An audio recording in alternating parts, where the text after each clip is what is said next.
Peace, peace, peace. You are now tuned into the vault.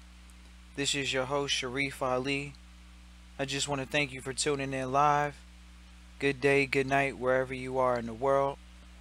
Just excited to bring some good content to you all, to bring a good show to you all today. So, just going to go ahead and do what we do best. Today's show is going to be talking about why wealth isn't passed down from one generation to the next. Just a really important topic. Once again, you're listening to The Vault. We come on every Tuesday at 8 p.m. Eastern Standard Time, 7 p.m. Central, 5 p.m. Pacific. Traveling right now, so I'm always on the move, and just looking forward to doing actually a workshop out here on the West Coast in the Bay Area in San Francisco. So if you're out in that area, please feel free to subscribe to our Welcome to the Vault page. Everything's spelled out, welcometothevault.com. Get on our subscriber list, get on the email list, and look forward to the workshops in your area. We've done 2 workshops this year already in Jersey and in Dallas. Looking forward to doing one on the West Coast here, wrapping up the 4th quarter. So just really excited. But inside of the workshops, I always like to talk to people about, you know, what is really going on in the marketplace when it comes to how wealth is preserved and passed on. So it's just really important for us to realize that and go over that and be accustomed to that and knowing how that works. So I just want to go ahead and hop into our topic: why wealth doesn't get passed on from one generation to the next, or from generation to the next. And we're just going to go ahead and get into it. So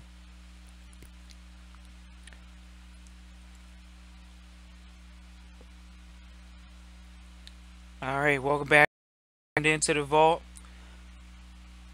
This is your host, Sharif Ali. Just going to continue streaming as we usually do. So today's episode is going to be talking about why wealth doesn't get passed on, and there's 2 major reasons why wealth is not getting passed on from one generation to the next. And the main thing is the first one is 2 points. We'll go over both of them and then I'll recap them in detail. But the first one is the money is not in the correct tax position. So, a lot of people go to what people call like estate planners, people like that, to actually figure out, how to pass on their wealth in the correct tax position. And a lot of people don't understand that, it's all about being in the correct vehicle. Okay. For example, a social security number is a vehicle. It's an entity. It's the same thing with a business. So if you have your money tied up in 401ks, which is a wealth vehicle, or a annuity, or some type of Roth IRA, they're all vehicles. They're all business vehicles to pass on wealth. Okay. And you have to understand how to put those things in the correct tax position. See, a lot of people don't understand the difference between public and private. And that is where trustee training really comes in, is because it's really all about putting yourself in a position where public and private do not mix, where you understand the difference between public and private, which is very, very important. So in today's episode, I'm not going to go over public and private, but I'm going to let you all know that there is a public tax position and a private tax position. A lot of people would say, well, what is a private tax position? A private tax position is generally going to be a tax avoidance position, where you own nothing, control everything, whereas in the public, it's going to be you own everything, and you also have some form of control, and things of that nature. So I do want to address this, because I hear a lot of people say, well, are you giving legal advice and things of that nature? It's like, no, this isn't legal advice. These are conversations that we have in trustee training. These are conversations that I was instructed by my mentor, and these are conversations that I go over with people, whether it's through a consultation or in trustee training, working with them directly one-on-one. So it's very important to understand that you don't need to own your wealth. You have to control the wealth that you're looking to pass on. And that means that you're putting your money in the correct tax position, or having the money that you're administering in the correct tax position. What vehicle are you using to actually pass down the wealth? So that's where trustee training actually comes in, is because trustee training is for individuals to do what? Is to learn how to administer their wealth through the correct tax position. Tax position of own nothing, control everything. That means you're utilizing trust. It's that simple.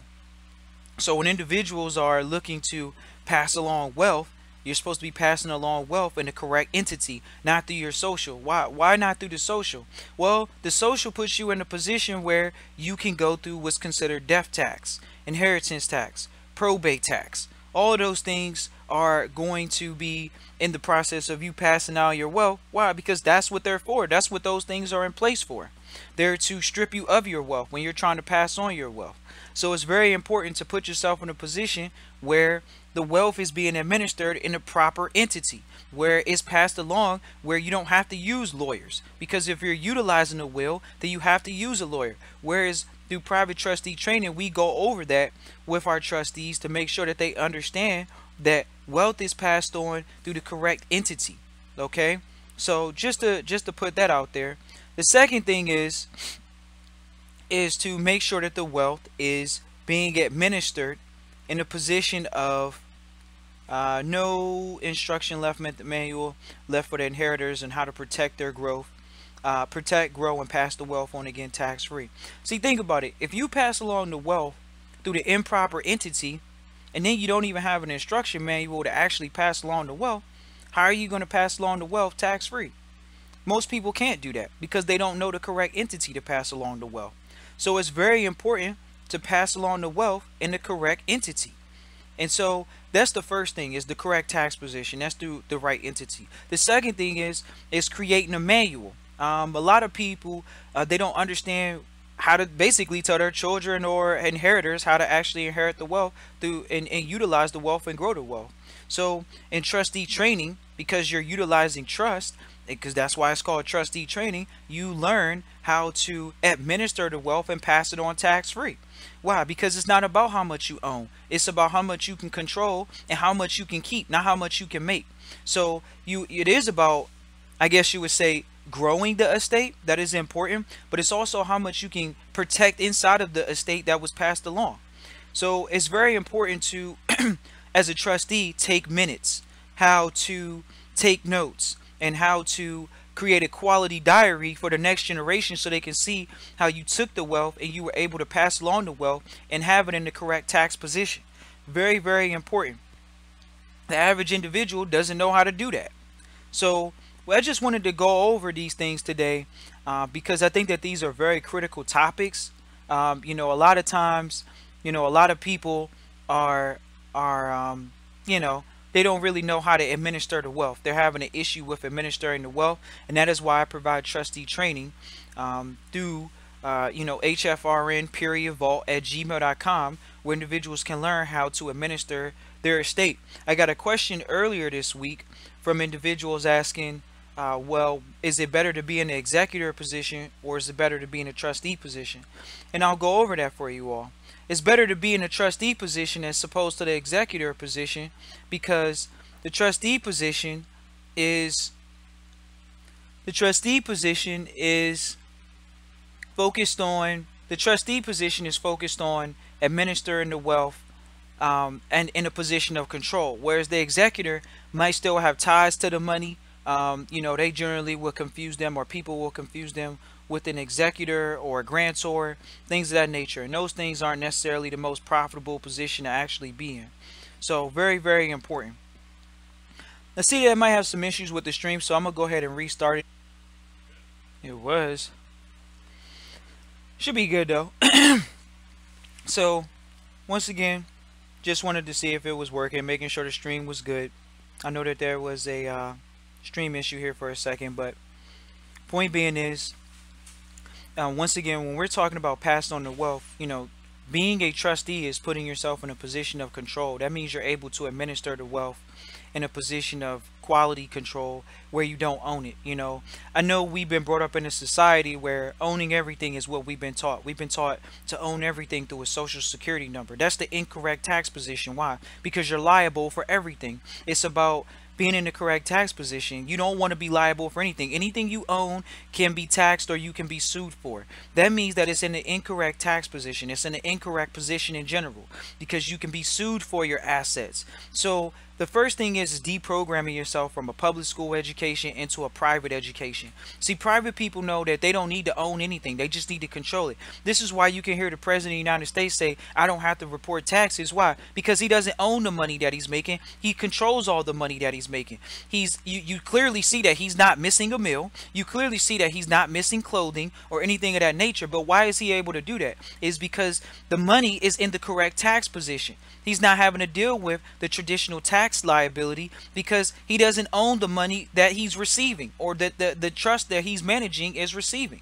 The second thing is there's an instruction manual to pass it on. Do you see how dealing in these style of entities, whether it's a trust or not, helps you put yourself in a position where you can administer the wealth and pass on the wealth to your children?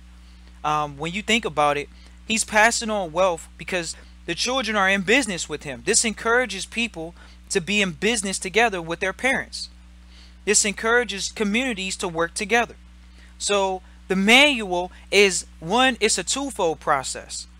The twofold process starts as the example that you set, and then the manual that you leave that's written on paper. Well, the average individual wouldn't understand that the manual is the trust minutes, the minutes that you're utilizing to actually pass on the wealth. So a lot of times people would say, well, I don't know how to pass on the wealth. You don't know how to pass on the wealth because you're not using the correct entity. And the correct entity, once again, for most people, they understand that it is a trust fund. So they set up trust fund babies, and in turn, trusts are the way to go. And I'm going to do an episode on, kind of getting into detail about these trusts, because a lot of times, a lot of people say, well, if you're not rich, you don't need a trust. Well, if you're rich, that doesn't mean you need a trust. Everybody has an estate. Your whole life you've acquired property, right? But at the end of the day, you're in the incorrect position, the incorrect tax position. You're in an uninformed family position, which is owning something. And ownership incurs liability and tax liability, whether it's liability to be sued or a tax liability. So the correct position is putting yourself in a position of own nothing, control everything. So if it's own nothing, control everything, then that means we need to be in a position of trust. Why? Because you as the trustee are in control of assets. That doesn't mean you own the assets. It's all about control. It's not about ownership. You have to give up ownership. Now, once again, that's not advice. That's not legal advice. That's the facts. Why is it not legal advice, and why is it the facts? Think about it. If the president of the United States can say, well, I don't file taxes because I don't have any money coming to me personally. And this has been many of presidents or presidential candidates to say, I don't own anything, but I control the assets that I'm managing. It's about control. There's clear indications of why you're not going to be able to pass on this wealth. Think about it. Why would you give your children money just for them to inherit the money via taxes? Because there is a thing called an inheritance tax. So when you pass on wealth, if you're passing on wealth with an inheritance tax, that means the government's receiving money before your children. The government's taking hard-earned money that you actually have worked your life for, that's already been taxed once, and it's going to be taxed again, passing that on along to your children. That's how the game works. But why is it that the average individual doesn't know that? It's because it comes from a public school, uninformed family perspective. So it's very important to put yourself in a position where you're not having to deal with the fact that you're not uninformed. So very, very critical when it comes to actually managing assets. Very, very critical when it comes to you actually growing the assets. So the instruction manual, once again, we're talking about the minutes. We're talking about a trust diary. We're talking about those things. So very, very important to understand. And a lot of times, a lot of people don't understand that. So I just want to make it a point to come out, talk about these things in the public, because these are general conversations that we need to be having with our families, with our communities. Why? Because a lot of people inherit houses and things of that nature, but they end up inheriting a tax liability when they receive those assets from their family. So it's not like their family didn't accumulate assets or wealth, but they're passing it along in an incorrect position. They're not passing it along where your children can just step into a position of control via a trustee. They're stepping in a position of full liability because now you're passing on a form of ownership to someone else. So it's just that simple. It's not a hard subject to really talk about, but it's more important to actually handle it that way.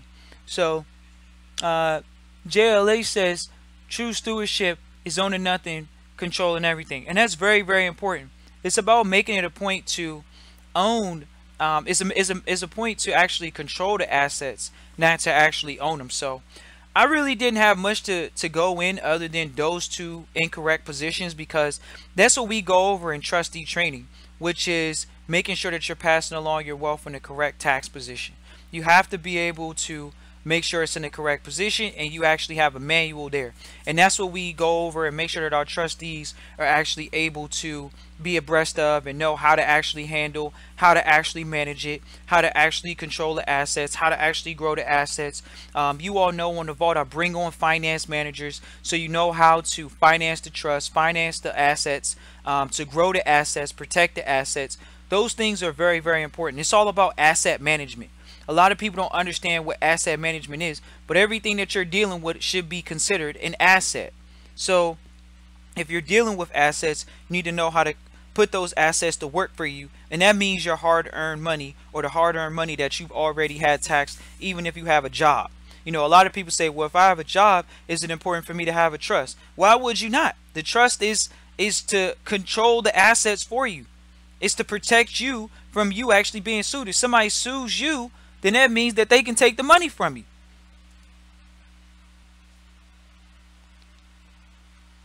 So if somebody can sue you and take the money for you, how are you going to be able to pass the wealth on to the next generation tax free? It's not possible. You have to be able to pass the wealth on tax free. The way you're able to pass that wealth on tax free is by having it in the correct tax position. That means owning nothing, controlling everything, even the house that you have, even the cars that you have. If people want to sue you, then there's nothing to sue you for. Why? Because you don't have anything in your name. But that doesn't mean that you don't have control over the asset itself. See, this is about asset management. Think about it. When you give your money to the bank, doesn't the bank manage the money? Yes. And then they do a thing called fractional reserve banking. Don't they go out and create lending practices against the money that you put inside the bank? Think about it. If you never deposited money inside of a bank, then how is it that they're going to lend out money? They lend out money based off of you put money in there. They're called a trustee of your money. They're an asset holding vehicle of your money. That's why most banks are modeled after a trust. That's why you see it called bank and trust. Is because most banks are created in a form of a contract, which is a trust. And then guess what? You come in there and you create a contract with them talking about, hey, let me create a contract where you hold my assets. That is what a trust is. It holds assets. And in turn, the trustee's job is to go out and create more wealth for the actual trust itself. But most of the time in a banking situation, you're not the true beneficiary. And even if you are, you're the beneficiary in a position of 0.005%. Why? Because that's what the contract is stated from their particular trust, because you're putting your money in their trust. So it's very important to understand how trusts work and how to utilize those instruments. And a trust is nothing more than a contract. You have to learn how to utilize contracts. You have to learn how to manage assets. So no need to be long-winded with this episode. I definitely look forward to bringing more content to you all this week. Definitely going to do that on YouTube Live, on Facebook Live. But I definitely wanted to address these issues very early, just because I think that this is an important subject for people to actually be abreast. And so when you want to be abreast of these things, this is why I offer trustee training. See, a lot of people come to me and they say, well, I can get this information in the public, can I? And I tell them all the time, no, it is private information. Think about it. If you think about it, they don't teach finance in public schools. They don't teach the law in public schools. That's not a coincidence. Contract law is private law. It's not meant to be taught in the public. It's just that simple. Contract law is private law. Trust are contracts. They're not meant to be taught to the general population, because then you would learn how to utilize entities. And now that's why you hear why rich people don't pay taxes, because they don't own the assets that they're controlling. They're controlling them through contracts. They're controlling them through legal fictions. They're utilizing other legal names. Think about it. Why is it that the average individual doesn't know how to create a private corporation, but you hear about the presidents and all these government officials always saying, well, there is the private sector and the private, but why don't you know what the private is? The private is being governed by contracts. That is the correct tax position first. Secondly, the next thing about it is putting yourself in a position where you can be in an environment, whether it's through a manual or through a training system, where you can learn how to pass on the wealth to a successor when it comes to your wealth building. You have to be able to put yourself in a position where you can pass on that wealth in the correct tax position. And you have to be able to do that by utilizing a training system. That's why when you hear about that's why I recommended the movie on Facebook a few days back. I recommended people watching the 1%. The 1% is a movie by Johnson & Johnson and his family, and it's for them to understand how to pass on the wealth. It's all about passing on the wealth. How do you pass it on? By going to wealth preservation meetings, which are private. They're not open to the general population. It's about passing on the wealth to people privately. So I got another individual on YouTube Live. Thank you for joining me live, JLH. It says, do not put your trust in other people. Put your money in trust. That's very important. It's very important to put your money in the correct tax position. And it's also important for you to be a part of a community where you can actually do so. And that's half the battle, is putting your wealth in the correct position to pass it on. And once again, you know, that's the biggest thing. I always have to point that out to people, because private trustee training, when I created that system, was for individuals to learn how to work together with other entrepreneurs. Because generally, if you're operating through a trust, you already have to have, if you're operating through the correct tax position, you're an entrepreneur. That means you're taking advantage of the tax code. The tax code was written for entrepreneurs. It wasn't written for employees. Employees get taxes taken out first. Entrepreneurs, they know how to avoid taxes altogether if you're informed, if you know how to do so. You hear about rich people saying they don't pay taxes. Why? It's because they're informed on how not to. But key word is entrepreneurs. You can't avoid that as an employee. So this information I'm talking about is not generally for employees. So when I have people email me at the vault, it's like, you can't take advantage of things where you're an employee. Why? Because you're in the position of a beggar instead of being in the position of a creator. You have to be in the position of a creator. When you create an opportunity, you also create an economic opportunity. And when you create economic opportunities, there are benefits for that. Why? Because the tax code was written for entrepreneurs.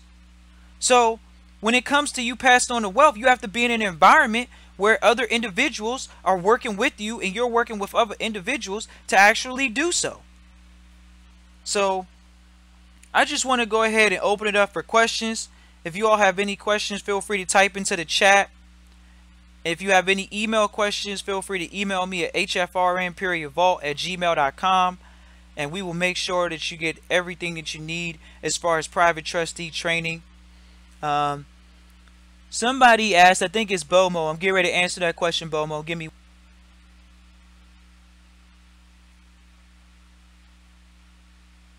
Okay, Bomo. So you said, Bomo said, is there a certain amount of money needed to start a trust? Well, clearly, you know, once again, we're talking about contracts. So a contract is a contract. Okay, that's like saying does it cost money to have a baby? You know what it takes to create a baby. It takes energy. So it takes parties being able to contract.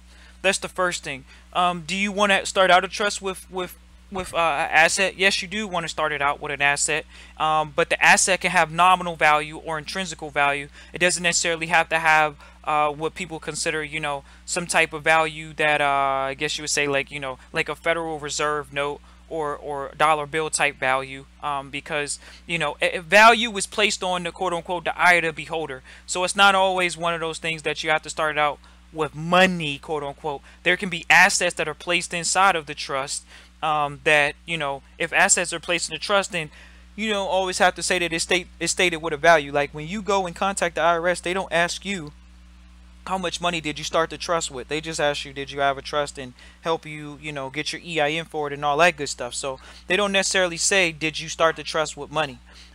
Is it wise to start the trust with money? I would say it's wise to start the trust with money. I definitely would say that. So you definitely want to start the trust with money. But, you know, like I say, it's not one of those things that you need to start it with a bazillion or a gajillion dollars. You know, that's not necessarily the case. So, you know, that's how I would answer that, Bomo. Do you need $1 million or whatever to start the trust? I wouldn't say that. Do we have any other questions live?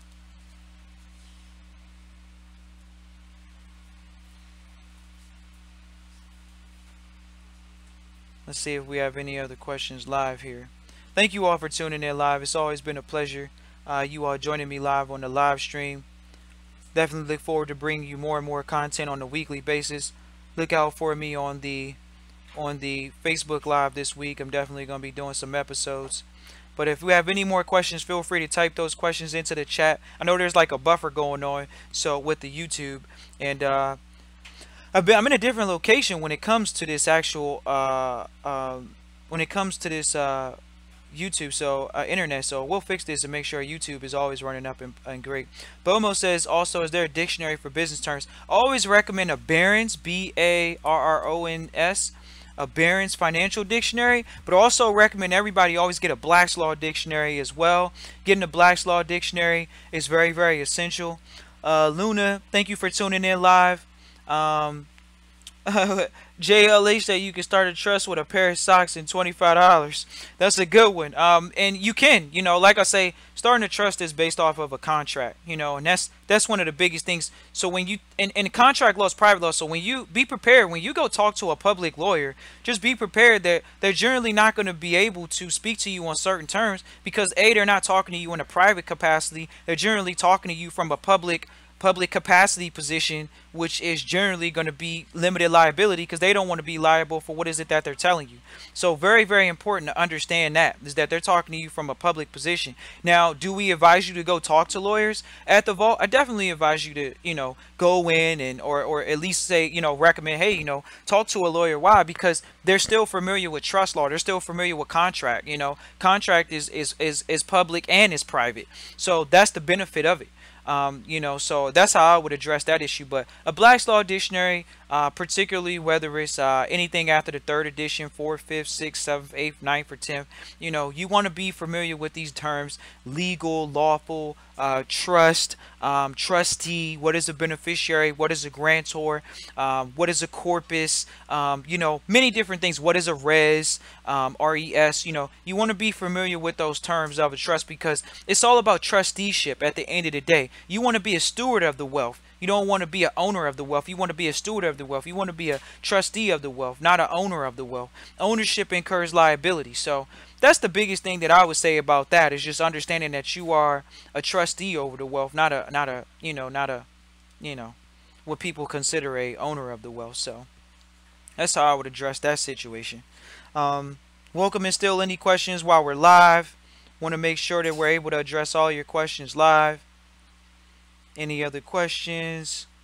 Like I say, when you get into trustee training, we make sure that you have a manual. The manual is giving you mindset.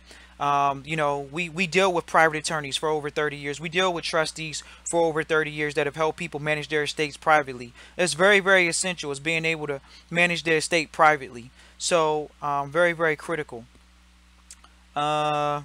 And as well, contracts. You get, a lot of people email me for non-disclosure agreements and for sample contracts. It's like, okay, it's a sample contract. It's not what you have to use. It's just giving you an idea of what a contract looks like as a private trustee. So very, very important. If you would like to learn more about dealing with these contracts, if you would like to learn more about trustee training, how to manage your family estate, because we all have an estate, we all have contracts, okay?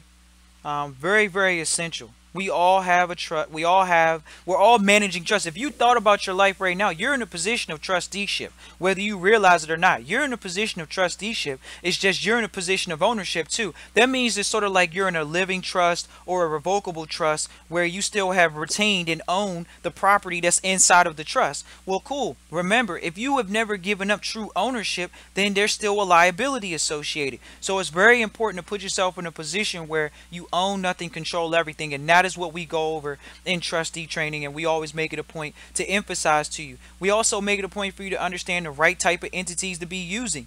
You know what I mean? It's just so essential. And then as well, having a manual to pass down through your family, whether it's through the trust minutes, whether it's through the private trustee training manual that we utilize, or any other tools. You have to have tools in place, and a trust is a tool to pass on wealth and actually do that in a position of almost tax-free beneficial position, because at the end of the day, if you're in a position of trustee, if you pass away, your children step up in a position of trustee. That's called a successor trustee. See, the average individual doesn't know that because they don't understand the inner workings of a trust, and that's why trustee training is so essential. So, well, I encourage you all to enroll at Trustee Training or get on the waiting list at hfrn.vault at gmail.com. Once again, that's hfrn.vault at gmail.com. I look forward to you all joining us, getting into training, but it's up to you. It's a choice to you. I see. The thing about it is people have to learn how to separate their business wealth from their personal wealth. A lot of individuals don't know how to do that. The difference is learning how to own nothing, control everything. The difference is start working for your last name, making the family trust pay for the family expenses as opposed to you paying for them and not being able to take those things as expenses. That's the difference. So it's up to you, and it's on you on actually doing that and passing on that wealth in the correct position, and then also being trained in how to actually pass it on with a manual. So I look forward to training you all in private trustee training. Look forward to helping you all. Feel free to contact us at hfrn.vault at gmail.com. Otherwise, we'll hear from you soon. Be looking out on the Facebook for the the lives that I'm going to be doing this week, micro content, and we'll be able to go from there. So I'm going to stay on here for another minute to take on any questions, but if not, I'm going to go ahead and give you all the salute, because these topics are essential to you having them in your community, in your households, even with your families. Very, very important to be having these conversations with your families on a daily and regular basis on how you're going to grow your family estate. See, wealth is passed on through private families and private communities. It's not passed on through an individual taxpayer. Why? Because an individual taxpayer is liable for everything that they've ever owned, and they're daggone sure not passing on the wealth in a position of tax-free, because they're going to go through and in probate if they don't have a will or a trust in place. So it's very essential to actually have your assets passed on in the correct tax position. So I look forward to you all connecting to us, and I don't see any additional questions, but I look forward to you all joining us in private trustee training, hfrn.vault at gmail.com. If you would like a consultation or even how to go out and talk to lawyers about this, feel free to email me at hfrn.vault at gmail.com. I look forward to serving you all, helping you all, and going forward from there. You all enjoy the rest of your day. Peace and love.